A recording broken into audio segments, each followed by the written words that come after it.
నమస్తే, welcome to power debate. నేను బ్రహ్మనాయుడు. ఇక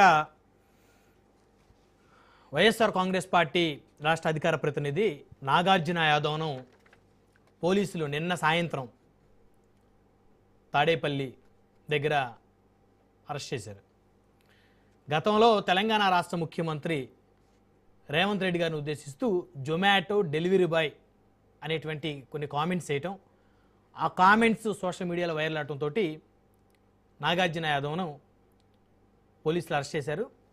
అయితే కాంగ్రెస్ పార్టీ చెందినటువంటి నాయకులు పెట్టినటువంటి కేసు నేపథ్యంలో నిన్న నాగార్జున యాదవ్ను పోలీసులు అరెస్ట్ చేశారు. ఈరోజు కోర్టులో ప్రవేశపెట్టారు. మరొక బిగ్ బ్రేకింగ్ ఏంటంటే నాగార్జున యాదవ్కు కోర్టు 14 రోజుల పాటు రిమాండ్ విధించింది. నిన్న మొన్నటి వరకు ఆంధ్రప్రదేశ్ ప్రభుత్వాన్ని దూషించి హైదరాబాద్ కేంద్రంగా ఉన్నటువంటి ఎవరైతే యూట్యూబర్లుగా ఉన్నటువంటి ప్రశ్న రావణ్ కానీ లేకపోతే కేవీఆర్ కానీ వీళ్ళని ఆంధ్రప్రదేశ్ పోలీసులు అరెస్ట్ చేయడం చూసాం. ఇప్పుడు తెలంగాణ పోలీసులు ఆంధ్రప్రదేశ్ వచ్చి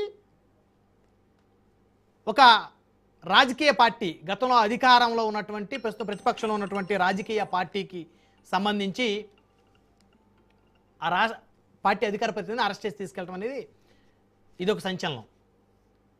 సో మొత్తానికి సోషల్ మీడియాలో కానీ మీడియాలో కానీ ఇష్టానుసారంగా ముఖ్యమంత్రుల మీద, పార్టీల మీద, ప్రభుత్వాల మీద మాట్లాడితే అరెస్టు తప్పదనేటువంటి ఒక ఇండికేషన్ కూడా ఇచ్చారు.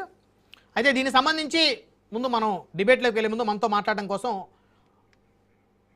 వైఎస్ఆర్ కాంగ్రెస్ పార్టీ చెందినటువంటి శాసనసభ్యులు తాటిపర్తి చంద్రశేఖర్ గారు మనతోటి ఫోన్లోకి అందుబాటులోకి వచ్చారు, వైసీపీ ఎమ్మెల్యే. సో వారితో మాట్లాడదాం. ఎందుకంటే నాగార్జున యాదవ్ కేసుకు సంబంధించి ఆయన కోర్టుకు వెళ్ళినటువంటి తరుణంలో కూడా వైసీపీ ఎమ్మెల్యే తాటిపర్తి చంద్రశేఖర్ వారితోటి ఉన్నారు, వారు మనతో ఉన్నారు. మాట్లాడదాం ఫోన్ లైన్లో.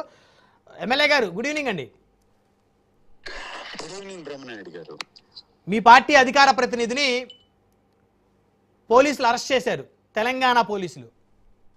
సో ఎలా చూస్తున్నారు ఈ అంశాన్ని? 14 రోజుల పాటు ఆయనకు రిమాండ్ పడినట్టు తెలుస్తూ ఉంది. అంటే ఎప్పుడు మాట్లాడినటువంటి వ్యాఖ్యల నేపథ్యంలో ఆయన మీద కేసు నమోదైంది? అంటే ఇది లేటెస్ట్గా మాట్లాడారా? మీ పార్టీ నాయకులేమో ఇది గతంలో మాట్లాడినారు. అసలు ఏం జరిగింది చంద్రశేఖర్ గారు?